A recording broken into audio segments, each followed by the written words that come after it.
Next, we're going to look at the if command. Of course, we've seen the if command before. It should be no surprise, but it operates a little different than if commands in other languages. The first part here, we set three variables, I, j, and k, equal to 1, 2, and 3, respectively. We'll use those in the examples. Next, we see the simplest form. If I is equal to 1, write yes. And it does, because I is in fact equal to 1. A couple of things to notice. There are no parentheses around the expression in an if. The blanks are delimiters. They are all that's necessary. Also notice it uses a single equal sign, which in C, C++, Java, they use a double equal sign. In Mumps, it uses a single equal sign. The single equal sign does not imply assignment in this context. All right, so that's all right. Next, look at the next one. Is I less than j? Yes, it is. 1 is less than 2, so in this case, we will write yes as well.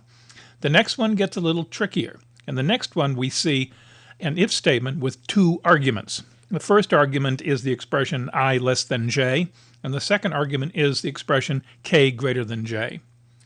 In the case of multiple arguments, we will execute the first argument first. Is I less than j? Yes, the answer is true. And if the answer is true for the first argument, we will then go forward and execute the second argument. If the first argument is false, the if statement is over. We move to the next line. So the comma here acts as an and in reality.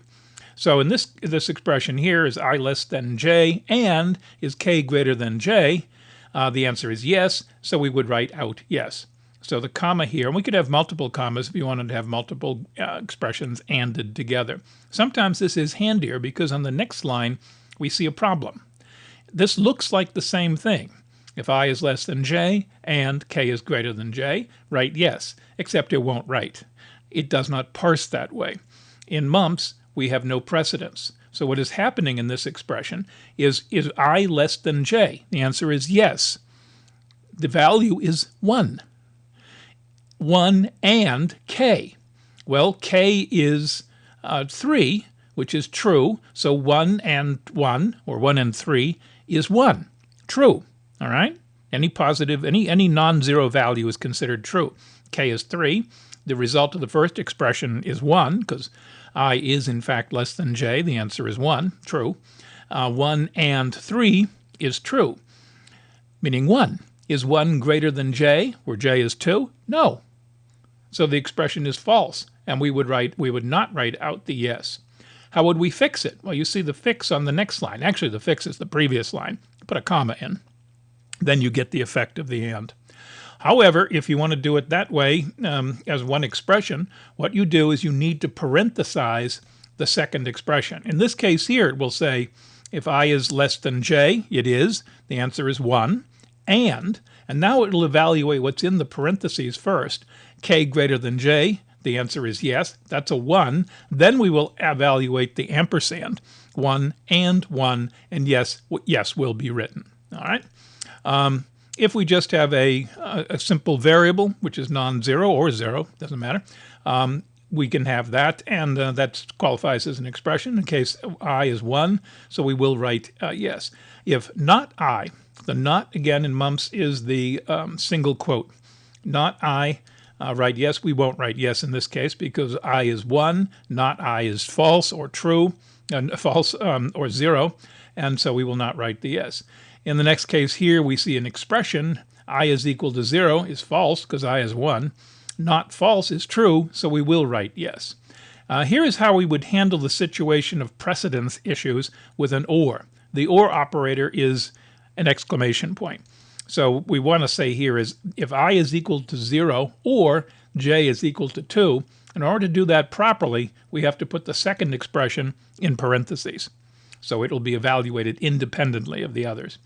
The else clause never executes in the following line. We got if A is greater than B, it doesn't matter what A and B is. If this is false, we do not execute the else here. Because if the expression for an if is false, we move to the next line, not to the next command. So in this case here, if A is not greater than B, we would move to whatever line followed the if statement. We would not execute this. Alternatively, we have a little bit of a problem here. If A is greater than B, we would execute the open, all right, Open opens a file and associates it with a unit number, fairly simple. But open also sets $test. If does also. Open sets $test. If the open succeeds, $test is true, and we won't execute the else. Else only executes when $test is false.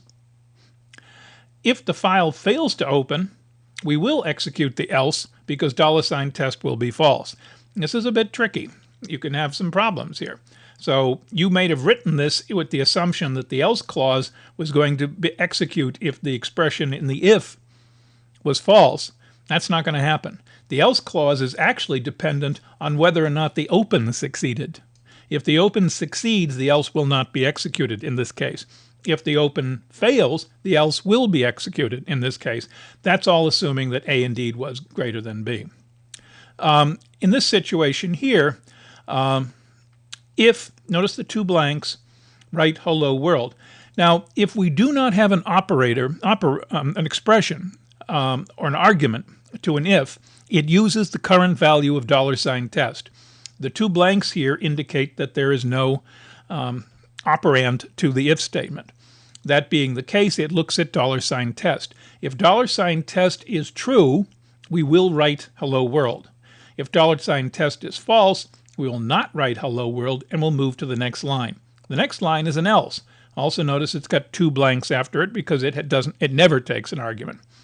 Okay, so if $test is false, we will write goodbye world. So in this case here, depending upon what $test is, we'll either write hello world or goodbye world. If can have no arguments is the point. Else never has arguments. Else only is dependent upon $test. If, however, if you have no arguments, we'll look at what the current value of $test is and obey it. And this is again summary of the same thing. When we execute ifs, we set $test. It's a system-wide variable that tells us the result of a previous operation. Only a few things set $test. If is one of them. Open is one of them. Read is one of them. If we try to read from a file and it fails, $test will be false. If we read and it succeeds, $test will be true. If the expression in an if is true, $test will be true. If an open succeeds, $test will be true. There's a couple of other cases, but those are the major ones. The next one here briefly is the job command. It's implementation defined. It depends on what your implementation looks like.